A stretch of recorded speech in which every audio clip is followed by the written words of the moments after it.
Agus, ini tadi kan sudah ditransferkan ke Ibu siapa tadi energinya ya? Itu gimana tuh Pak? Kok tadi kayak gerakannya tuh benar-benar apa ya? Rumit gitu. Kenapa? Ada apa tuh? Apa yang saya pikirkan, kemudian energi yang saya salurkan, itu semua berhubungan dengan bentuk yang saya alirkan. Jadi misalkan saya ke seluruh tubuhnya ini biar gatal-gatalnya hilang, saya seluruh tubuhnya begini. Saya bayangkan tubuhnya ibu tadi di depan saya. Kemudian saya terapi dari pikirannya juga.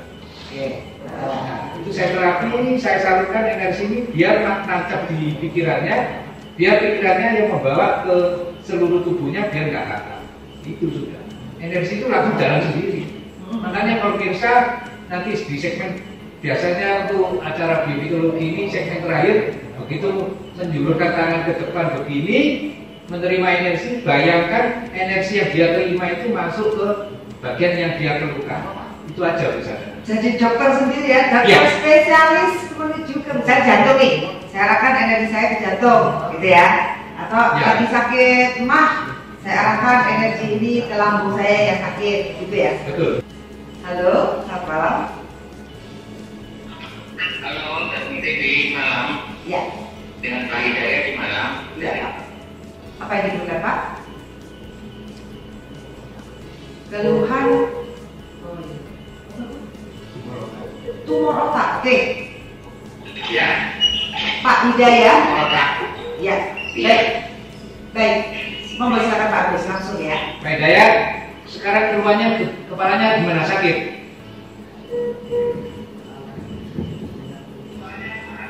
Halo Pak Hidayat. Kadang-kadang kejang. Sekarang keluarnya sakit ya? Akan kejang. Iya. Ya. Oke. Kadang-kadang kejang. Oke, langsung Pak ya, tarik nafas dalam-dalam Pak.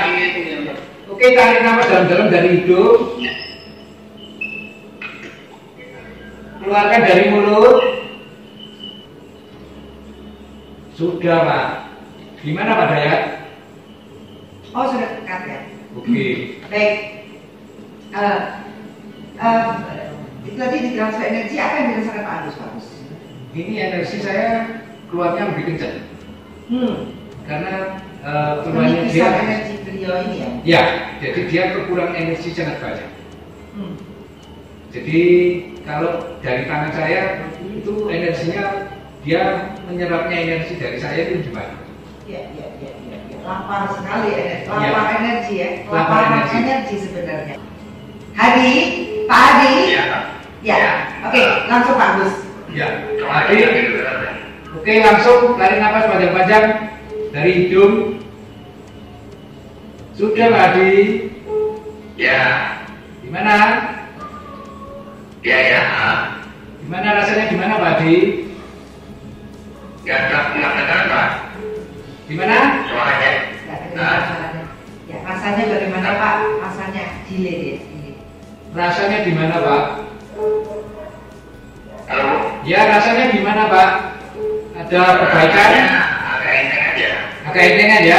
Oke, nanti seksi terakhir coba Bapak tangannya dijulurkan ke depannya ke kayak handphonenya Bapak. Nanti rasakan lagi itu bisa menambah energi lagi Pak. Ya, udah. Ya, makasih. Ya, terima kasih. Baik pemirsa Demak TV, pada segmen terakhir kita, monggo semua pemirsa nanti akan angkat tangan dan hadapkan kepada layar. Kita akan transfer energi dari sini dan merasakan, niatkan untuk sehat seimbang seperti itu ya. Bagi yang sakit, di mana niatkan untuk dekat jantung saya. Energi ini saya salurkan ke yang sakit seperti itu.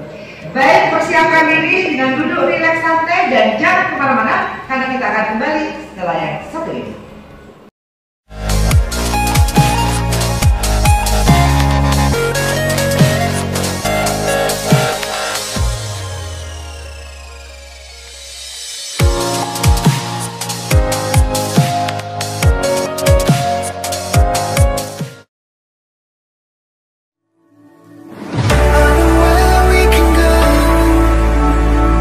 I know where we can go.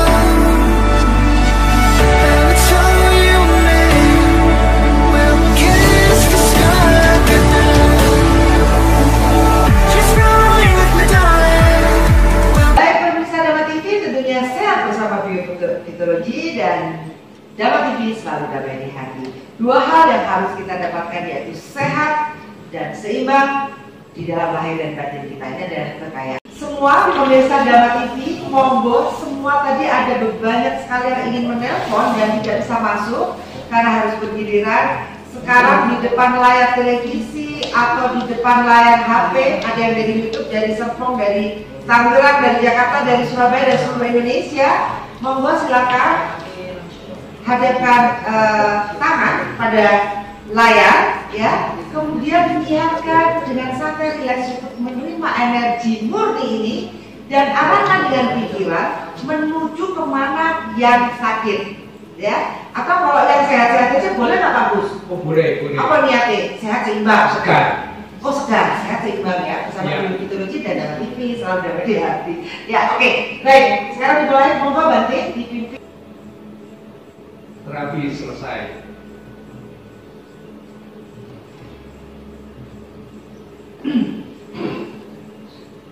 Baik, ini tadi bagaimana kinerja dari energi ini sampai di rumah masing-masing ini Pak Agus. Mohon dijelaskan Pak Agus. Nah, ini energi ya di studio sini sama yang di tempat tinggalnya pemirsa Dharma TV itu sama. Jadi udara juga nih yang kita hirup bisa jadi. Ya sama. Jadi oksigen yang kita terima di studionya Dharma TV ini dengan oksigen yang diterima di tempat tinggalnya pemirsa masing-masing itu sama. Energi juga demikian. Ini hanya saya di sini sebagai penggerak aja. Jadi saya motor, jadi sebagai motor penggerak aja yang energinya sudah jalan sendiri sana. Jadi ini pun tidak dibatasi dengan ruang dan waktu. Meskipun ini misalkan ada di YouTube ini yang dilihat oleh orang di Jerman sama. Ya.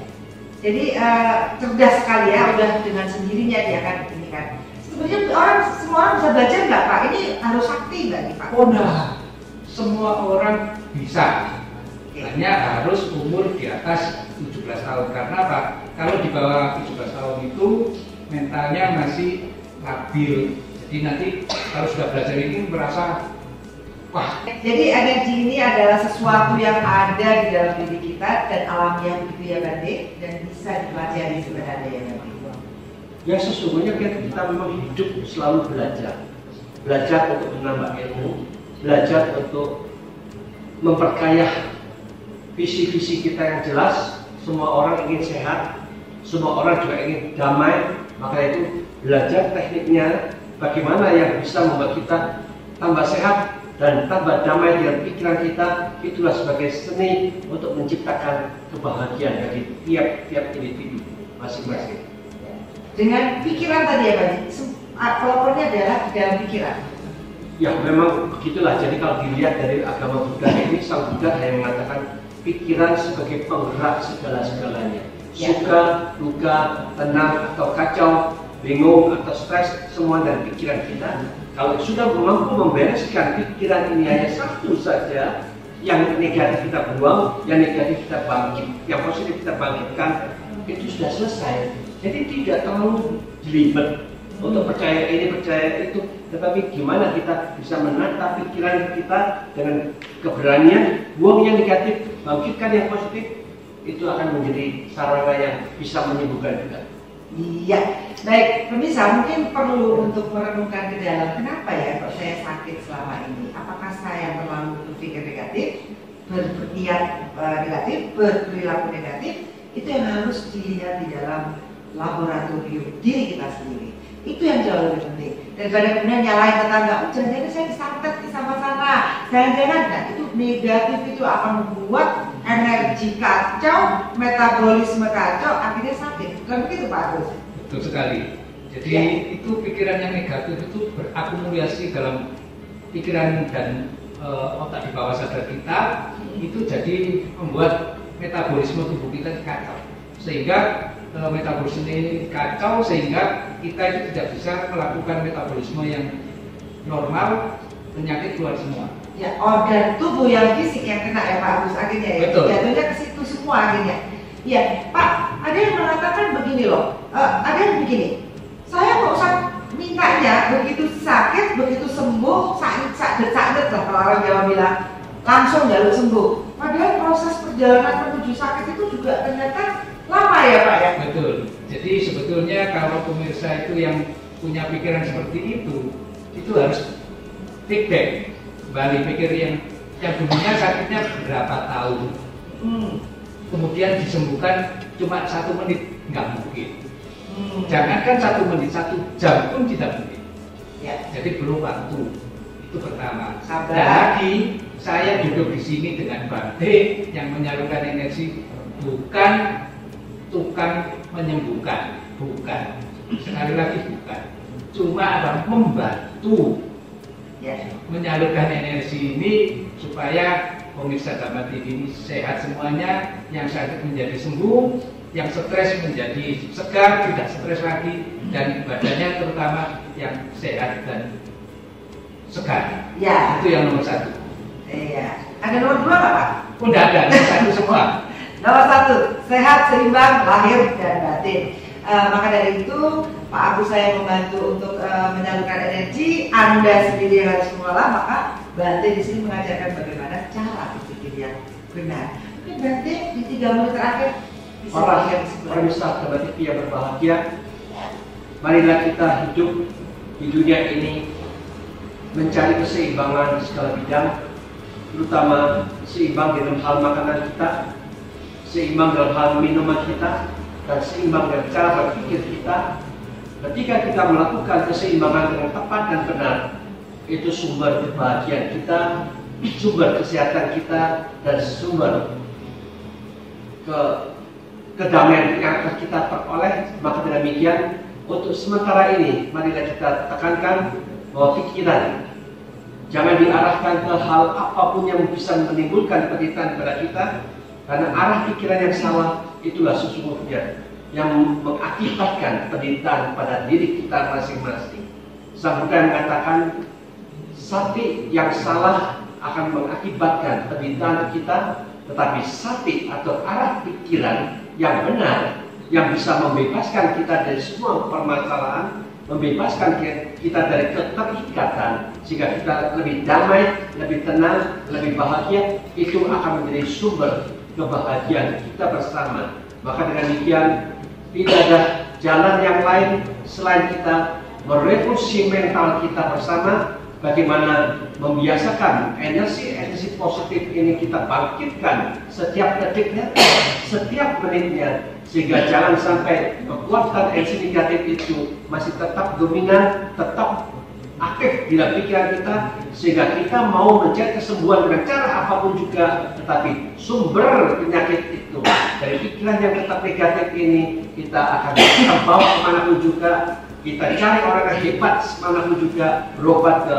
profesor yang paling hebat, tidak akan sembuh juga. Maka itu lebih baik marilah kita merubah, merevolusi mental kita, bangkitkan energi positif, biasakan pancaran cinta kasih yang dipraktekkan langsung ke dalam diri kita, dan kita ucapkan semoga aku bahagia.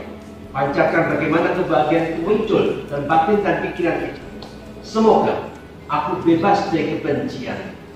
Kebencian itu bisa muncul karena arah pikiran kita masuk dalam kebencian. Supaya kita bebas, kita melatih untuk meletakkan kesadaran di atas, tidak sampai masuk ke dalam penderitaan. Ini yang namanya melatih, membebaskan dari penderitaan itu. Demikian juga, semoga aku bebas dari penyakit. Penyakit itu selalu ada. Kalau pikiran masuk dalam penyakit, kita akan tambah sakit. Tetapi kita bebaskan. Selalu di atasnya dari sakit, cuma tahu ada perasaan yang tidak enak, tetapi itu bukan aku, itu hanya gejolak dari tubuh kita. Maka dari itu batin kita tidak sakit, mengucapkan seperti ini. Disitulah yang dikatakan belajar untuk memisah-misahkan, mengerti batin sesungguhnya tidak pernah sakit. Yang sakit ketika badan kita masih ada hubungan dengan tubuh jasmani kita. Tetapi ketika kita nanti manusia tanpa kita sadari melekat kuat sama tubuh jasmani, ketika mereka meninggal, batin ini masih merasakan aku sakit ini, sakit itu, masih terbawa di alam sana. Itulah kekeliruologi di dalam cara berpikir yang masih melekat di dalam memori yang tadi, kita katakan tidak ada alasan. Ketika kita sudah memisahkan antara batin dan tubuh jasmani, sesungguhnya disinilah yang dikatakan batin tidak sakit. Yang sakit ketika kita masih ada tubuh, memang betul. Sekarang aku sudah terpisahkan. Aku yakin saat inilah aku tidak sakit sama sekali. Disitulah belajar sebelum kematian tiba, kita bisa membebaskan dari penyakit kita. Ketika kapanpun mati, kebahagiaan akan menjadi tujuan kita bersama. Sekian. Baik, terima kasih Pak Agus Sulaiman, terima kasih banyak. Terima kasih. Dan jangan lupa pemirsa Dharma TV, kita akan ketemu kembali dengan Biofitologi di hari Rabu, setiap hari Rabu dan Sabtu. Dan tentunya saya Sabta Dewi dari Wihara Padmagraha, Imam Bonjol, beserta kru Dharma TV. Terima kasih dan mohon maaf jika ada salah. Tetap sehat bersama Biofitologi dan Dharma TV. Selamat berjaya. Salam.